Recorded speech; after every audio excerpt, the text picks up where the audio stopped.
ഇന്ന് 24 പുറത്തുവിട്ട Coimbatore Madukkarai highway robbery കേസിൽ സൈനികൻ ഉൾപ്പെടെ 4 പേർ കസ്റ്റഡിയിൽ. മലയാളി യുവാക്കളെ ആക്രമിച്ച കേസിൽ മദ്രാസ് റെജിമെന്റിലെ സൈനികൻ വിഷ്ണു ഉൾപ്പെടെ 4 പേരും പാലക്കാട് ചിറ്റൂർ സ്വദേശികളാണ്. ഇവർ സഞ്ചരിച്ച വാഹനങ്ങളും പോലീസ് കസ്റ്റഡിയിൽ എടുത്തിട്ടുണ്ട്.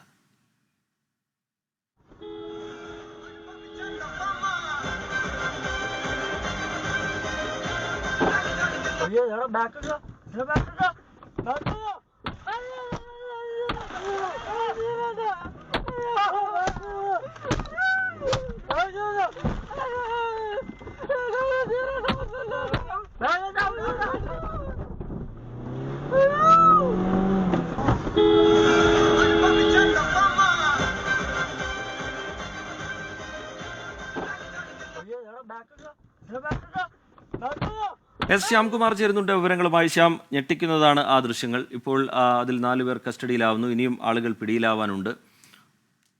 പുതുതായി പുറത്തു വരുന്ന വിവരങ്ങൾ എങ്ങനെ ശ്യാംകുമാർ?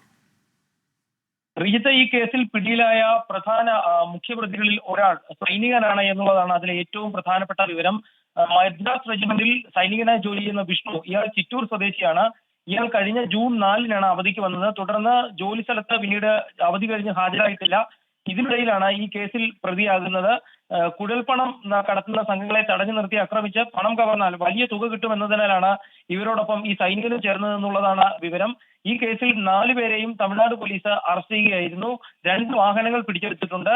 ഈ 2 വാഹനങ്ങളും പാലക്കാട് രജിസ്ട്രേഷനുള്ള വാഹനങ്ങളുമാണ്. ഇത് 2 പേരെ കൂടി പിടിക്കാനുണ്ട് എന്നുള്ളതാണ് പോലീസ് അറിയിച്ചിരിക്കുന്നത്. ഇവർക്ക് വേണ്ടി തെരച്ചിൽ തുടരുകയാണ്. ഹൈവേ കേന്ദ്രീകരിച്ച് നിരന്തരമായി വാഹനങ്ങൾക്ക് നേരെ മുട്ടയെറിഞ്ഞും മറ്റും രാത്രിയിൽ മോഷണം നടത്തിയിരുന്നതും ഇതേ സംഘം തന്നെയാണെന്നുള്ളതാണ് ഇപ്പോൾ പോലീസ് പറയുന്നത്.